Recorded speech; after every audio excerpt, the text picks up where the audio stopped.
सो आज हम लोग देखते हैं इस वीडियो में वेक्टर प्रोडक्ट, ठीक है ना, सदिशों क्रॉस प्रोडक्ट जिसको हम सदिश गुणनफल भी कहते हैं, ठीक है।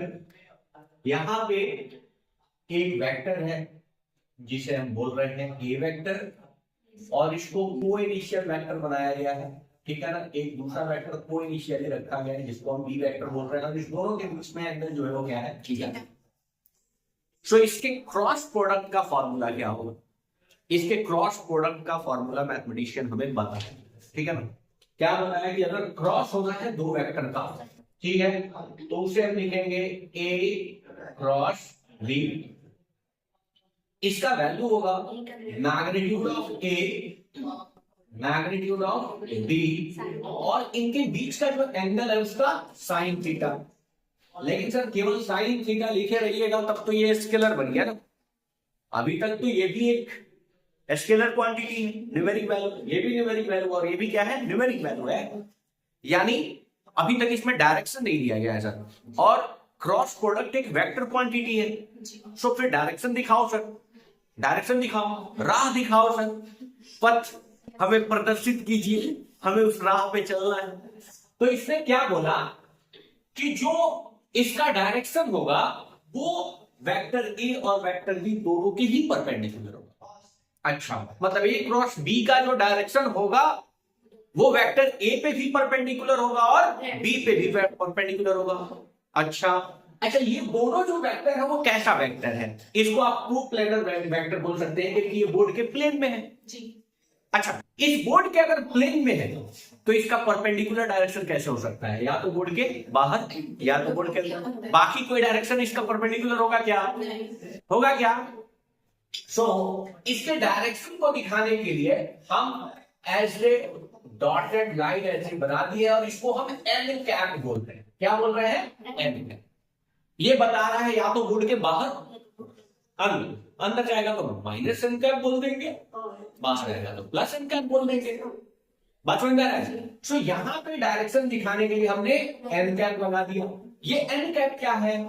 एन कैप हाँ एक क्या है? मात्रक सदिश है जो जो जो सदिश ए तथा सदिश बी दोनों के लंबवत,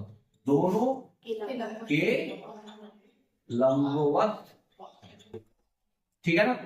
ये दोनों के लंबवत होगा। बात समझ में आ रहा है? सदिश ए और बी दोनों पे क्या होगा? लंबवत होगा। अब फिर कैसे सर? बाहर की ओर कैसे ले लेंगे, अंदर की ओर कैसे ले लेंगे ना? डायरेक्शन कैसे पहचानेंगे कि क्या होगा डायरेक्शन? तो यहां पे जो डायरेक्शन है उस डायरेक्शन को कैसे आइडेंटिफाई करें, ठीक है। अच्छा, वेक्टर क्वांटिटी है, इसके डायरेक्शन को जानने के लिए हम क्या करते हैं? हमने ए को क्रॉस किया है बी के साथ, तो हमेशा यूज करो कौन सा hand? Right hand. Right hand को यूज करना है, ठीक है। राइट हैंड को यूज करना है और राइट हैंड को कहां रखना है? जिस डायरेक्शन में पहला वेक्टर है उस डायरेक्शन में अपने पाम को रखिए, हथेली को रखिए। तो ए के डायरेक्शन में अपने पाम को रख दिए कि नहीं? और इसको कर्ल करो जिस वेक्टर के साथ क्रॉस हुआ है, मतलब उधर लेके जाओ, ठीक है। ए से किधर लेके जा रहे हैं? बी की तरफ। तो ए क्रॉस बी का डायरेक्शन बोर्ड से कहां होगा? बाहर की ओर निकलता होगा। बात समझ में आ रहा है? किससे इसका कैसे हम डायरेक्शन पता करते हैं? दाहिना नियम, राइट हैंड लॉ से। क्या? राइट हैंड लॉ से। राइट हैंड लॉ में हम अपने हथेली के चारों फिंगर को उस डायरेक्शन में रखते हैं जिसमें पहला वेक्टर है।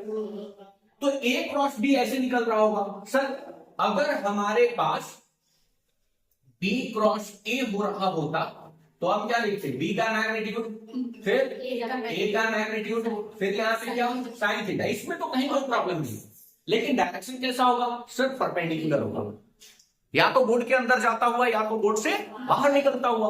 तो यहाँ पे क्या है? बी के डायरेक्शन में हमने रखा और अब हम कर्ल कर रहे हैं, तो हम जिस डायरेक्शन जा रहा है, अंगूठा जिस डायरेक्शन जा रहा है वही डायरेक्शन किसका है? बात समझ में आ रहा है? वही डायरेक्शन किसका है?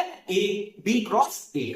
तो बी क्रॉस ए का जो डायरेक्शन होगा उसके लिए माइनस एन कैप लगा देते हैं। क्या? यानी ये तो क्लियर हो गया ना, यहां पे ये बात क्लियर हो गया कि A cross B is not equals to B cross A. बस हो गया, केवल डायरेक्शन के टर्म में, केवल डायरेक्शन के टर्म में मैग्नीट्यूड तो उतना ही आएगा, लेकिन डायरेक्शन इस बात को क्या कर देगा, अलग कर देगा। लेकिन डॉट के केस में आपको पता था ना, डॉट के केस में क्या आपको ये पता था कि ए डॉट बी हो या बी डॉट ए हो, ये बिल्कुल सही होता है। इतना बात क्लियर है क्या? बात समझ में आ रहा है? तो हमने देखा क्रॉस प्रोडक्ट होता है, ठीक। अब इस क्रॉस प्रोडक्ट के जीरो होने का कंडीशन देखते हैं। मतलब हमारे पास हम ये जानते हैं कि ए क्रॉस बी जो है वह कब जीरो होगा, वह कब क्या हो जाएगा, जीरो होगा। बात समझना, कब जीरो होगा। अब इसके कंडीशन को हम देखते हैं कि भाई ये कब जीरो हो जाएगा, ठीक। अब एक बात समझो कि A cross B equals to होता है magnitude of A, magnitude of B, और यहाँ पे क्या साइन थीटा, और यहाँ पे क्या डायरेक्शन, डायरेक्शन को मालूम। फिलहाल देखो पहला कंडीशन, या तो ए का मैग्नीट्यूड जीरो हो या बी का मैग्नीट्यूड क्या हो, जीरो हो, या दूसरा कंडीशन दोनों के बीच का एंगल जीरो हो। क्योंकि साइन जीरो कब होगा, जब थीटा जीरो होगा। सो यहां पे क्या है, जब थीटा क्या हो, सॉरी जीरो डिग्री। क्लियर है बच्चा, क्लियर है। यानी अगर हम ए वेक्टर का क्रॉस ए वेक्टर के साथ कर दे तो इसका मैग्नीट्यूड तो ए हो गया, ए का भी मैग्नीट्यूड ए हो गया, लेकिन साइन यहां पे क्या हो जाएगा, जीरो डिग्री। तो ये कुल वैल्यू क्या हो जाएगा, जीरो। बात समझ में आया? दो सिमिलर वेक्टर का अगर मैंने क्रॉस कर दिया तो दो अगर सेम सदिश लिए हैं तो उसके बीच का एंगल क्या होगा, जीरो।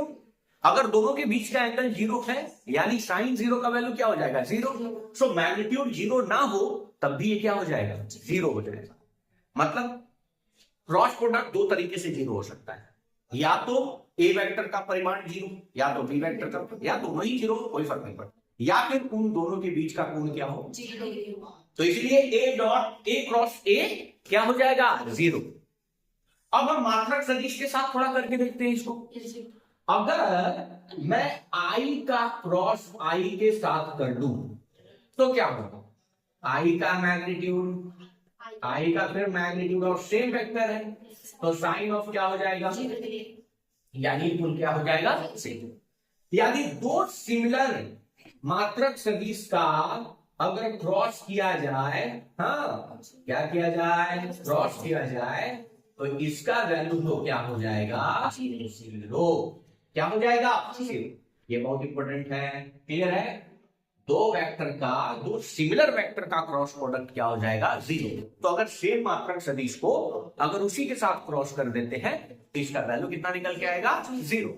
अब हम ये देखते हैं कि दो अलग अलग मात्रक सदिश होगा, जैसे आई है और जे है, तो इनके बीच तो 90 डिग्री एंगल होगा। तो फिर ये डायरेक्शन कैसा देंगे, इस बात को थोड़ा सा देखते हैं। क्लियर है, यहां तक पहले नोट कीजिए।